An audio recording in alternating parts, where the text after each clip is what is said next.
Hello everyone and welcome to Blossom and Branch Farm. Today we're going to be learning how to make your own pine cone wreath. And today for this wreath in particular, all of our pine cones have been foraged here locally from Lookout Mountain. And pine cones are one of the leading causes of fire spread, so they're very flammable. So when we're looking at things like forest fires, having a lot of these guys laying around on the ground can be a pretty high fire risk. So we went up and foraged these so you can feel good that we're helping to mitigate a little bit of our wildfire risk this year. So when we start, we're going to be wiring each of these pine cones on. You have the option, and your kit did include some glue sticks. If you want to glue them on as well, you can definitely do that. I'm probably going to do a little bit of both. I'm going to wire everything first, and then I'm going to kind of look and see what feels a little bit loosey-goosey, and then glue that. Loosey-goosey is the technical term, definitely. So when I'm wiring these, I am starting at the base of the pine cone, and you want to do it pretty low to the bottom of the pine cone. And then you're going to just circle the wire around and twist it. Let's do a close-up on that.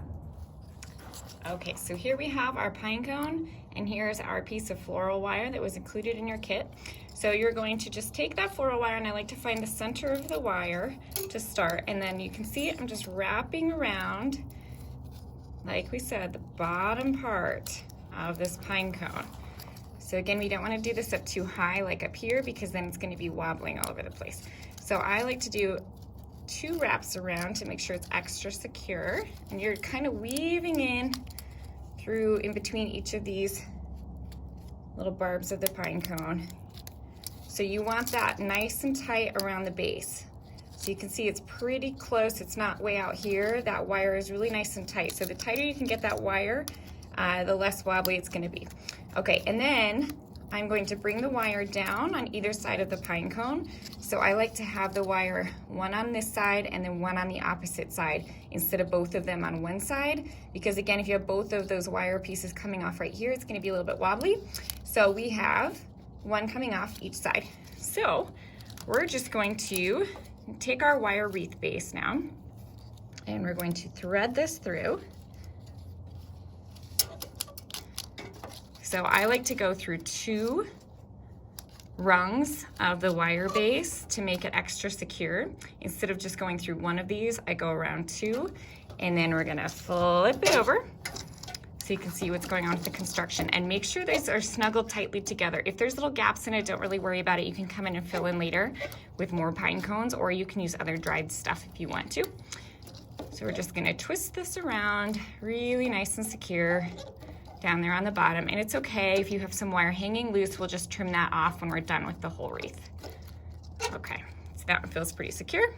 So flip that over. Okay, so this is what I was talking about. If you want to use your glue stick when you're done, especially some of these bigger ones tend to get a little bit wobbly, so we'll come in with the glue stick, and we're going to glue this one. So once we have our glue stick, our glue nice and heated up, you can do this after the fact. So you don't have to, this is where you say you don't have to wire, you don't have to glue everything as you go. You can kind of wait until you're done, because then you can hold it up right where you want it. And I like to do this from the back side because I can really see where I'm placing my glue. And then I'll just put a couple strategic glue points on the bottom there just to stabilize that one. Flip it back over. There we go. And we'll just hold it to dry. All right, so we're going to continue wiring all these pine cones all the way around our wreath frame.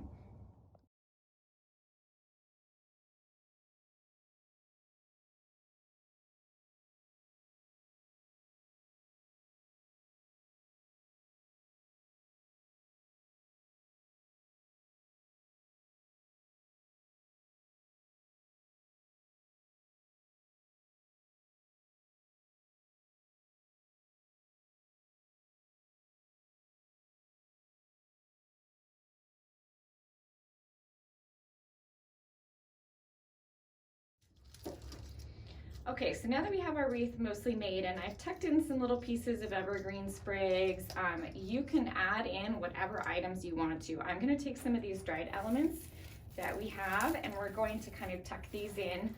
So I'm going to find, I attached my ribbon. I'm going to find this is the top. I usually like to have kind of a accent down and in a corner. You can also do it up here at the top where it attaches. You could do it on the side.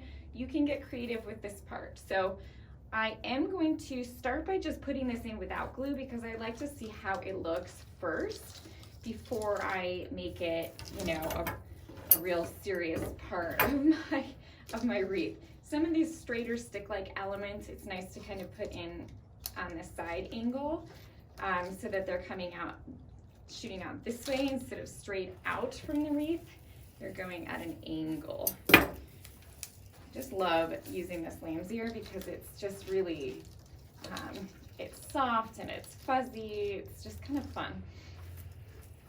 Here we have some dried cress. This is all from the farm, guys. Everything that you're getting in this kit is from the farm.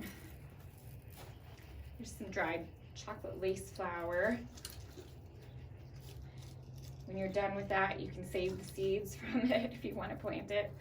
A couple more little elements here. Again, I'm leaving these pretty long so that I can tuck them in, and they're going through that wire frame. So the back of this wreath is not super pretty, but you know, who's looking at the back? No, I'm not. Well, I will when I'm done with this demonstration. Then I will look at the back of my wreath. But when it's hanging on the wall, but we do want to go, you know, I do like to turn it around and make sure all those little pointy ends are all nice and tucked in. So you want to save some of these really the shorter pieces in the lamb's ear, or cut some short so that you can kind of hide these longer stems here. That way it's not so sticky. You're not seeing so much of the stems. This is kind of where you can let your creativity go a little bit. Now again, if I know that this is how I wanted these elements, then I'm going to come back in and glue them so that they're not going to be all falling out all over my floor. But they probably will anyway, because I have cats, and we all know how cats can be. Like to eat dried things. Oh, sure. Okay. So again, be cautious of putting everything in. I do like how this is looking, so I'm going to go ahead and pop in here with the glue. Glue it in. This is why I like to save my glue for the end, because if there is anything that you want to change, it's pretty easy to change it when it's just wired in, but once you get that glue going in there, it gets a little bit harder. So I like this wreath because it kind of bridges the gap between Thanksgiving and Christmas, and it's also it's incredibly natural looking. It's very unique. So no one else is going to have this wreath. This is one that you made, and I think that's really special. I like this crest to kind of hide some of the stems down here, so I'm going to continue to use it that way, almost like a little bow on a present down here. So I'm cutting it really short. Decided I like this, so I'm going to start using some glue where I'm sticking in these elements. So once you kind of get a look at it and decide, okay, I do like this, then that's when you can start to add your glue. And I'll usually either you can put it on the stem itself, just a thin bead down before you slide it in, or you can put it on the wreath and then attach your element to that piece of glue. This works pretty well.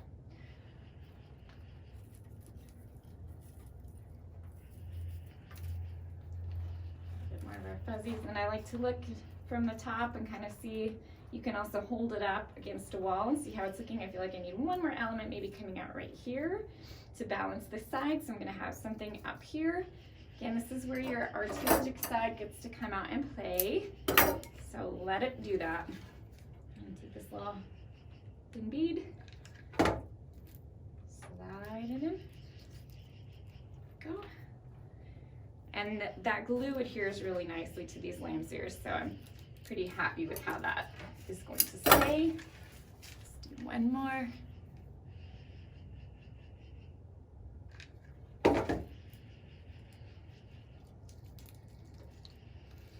because a lot of those other elements I didn't glue in, I'm gonna come back and make sure they're all nicely secured.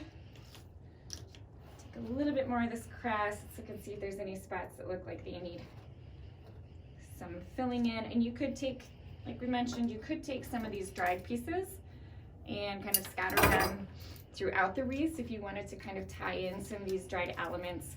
Maybe if you wanted to stick some over here, put some up here, you can do that. Don't be constrained to what I am doing. Make it yours. It's the reason you're doing this tutorial, is to have something unique, something creative.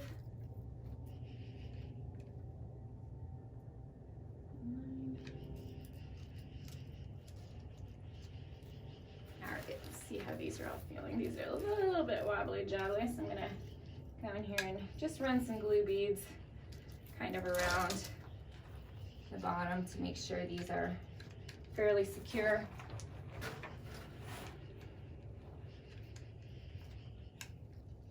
Ooh, what did we do before glue guns?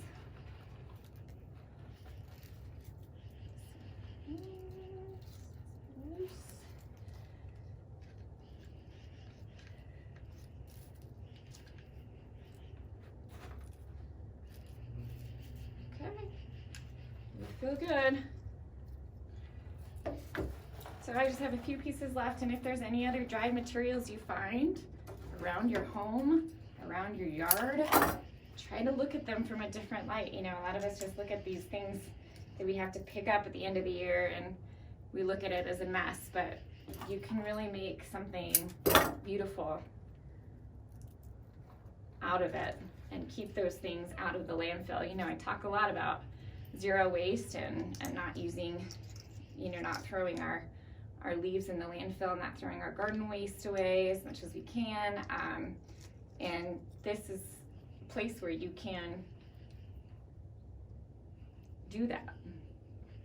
Save all those materials. And you can save them all year. And you know, I'll save stuff from the garden throughout the year.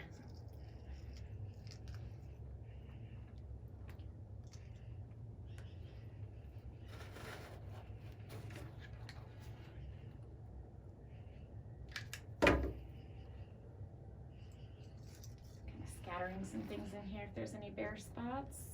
Like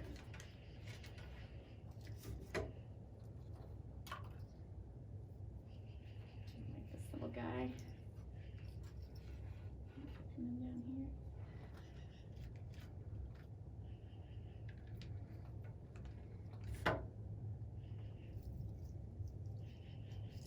Don't go crazy with the glue, because again, if you want to change it for the next year, you want it to be able to be removed. All right, let's put it up.